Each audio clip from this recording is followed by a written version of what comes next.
இடிந்து விழும் நிலையில் உள்ள தொகுப்பு வீடுகளை பராமரித்து தர நாகை கிராம மக்கள் கோரிக்கை விடுத்துள்ளனர். நாகை மாவட்டம் சீர்காழியை அடுத்த மாதிரவேளூர் ஊராட்சிக்கு உட்பட்ட பூங்குடி மற்றும் எடமணல் ஊராட்சி, சஞ்சீவிராயன் கோவில் ஆகிய கிராமங்களில் கடந்த 20 ஆண்டுகளுக்கு முன் இந்திரா நினைவு குடியிருப்பு திட்டத்தின் கீழ் 100க்கும் மேற்பட்ட தொகுப்பு வீடுகள் கட்டித்தரப்பட்டன. இந்த வீடுகள் போதிய பராமரிப்பு இல்லாததால் தற்போது பெய்த கனமழையின் காரணமாக வீட்டு சுவர்களில் விரிசல் ஏற்பட்டுள்ளது. கான்கிரீட் மேற்கூரைகள் பெயர்ந்து விழுந்து கம்பிகள் வெளியே தெரிகின்றன. எப்போது வீடு இடிந்து விழும் என்று தெரியாத நிலையில் அந்த வீட்டில் வசிப்பவர்கள் இரவு நேரங்களில் தங்குவதற்கு பயந்து வீட்டிற்கு வெளியே கொட்டகை அமைத்து தங்கி வருகின்றனர். இடிந்து விடும் அபாய நிலையில் உள்ள வீட்டில் உட்புறத்தில் படுப்பதற்கு வசதி இல்லாமல் ஒழுகிறது.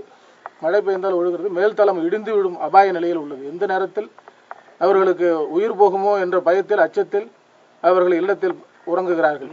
மாவட்ட ஆட்சியரின் பொது நிவாரண நிதியிலிருந்து நிதி ஒதுக்கீடு செய்து பூங்குடிக்கு கிராம வாழ் மக்களினுடைய 50 தொகுப்பு வீடுகளை உடனடியாக போர்க்கால அடிப்படையில் சரி செய்து கொடுக்குமாறு கிராமவாசிகளின் சார்பாக கேட்டுக்கொள்கிறேன். 90ல் வீடு கட்டுதுங்க. அதுலேருந்து வீடு ரொம்ப ஒழுகுதுங்க. இடிஞ்சு இப்போ கீழே விழுதுங்க. ரொம்ப கஷ்டமாகவே இருக்குங்க. அதில் சமைக்க விட முடியலைங்க. நைட்டில் வீட்டில் தூங்க முடியலைங்க. ரொம்ப கஷ்டமாகவே இருக்குங்க. இங்கு வசிப்பவர்கள் அனைவரும் கூலி தொழிலாளர்கள் என்பதால் கிடைக்கும் வருமானத்தில் வீடுகளை சீரமைக்க முடியவில்லை என்று வேதனை தெரிவித்துள்ளனர்.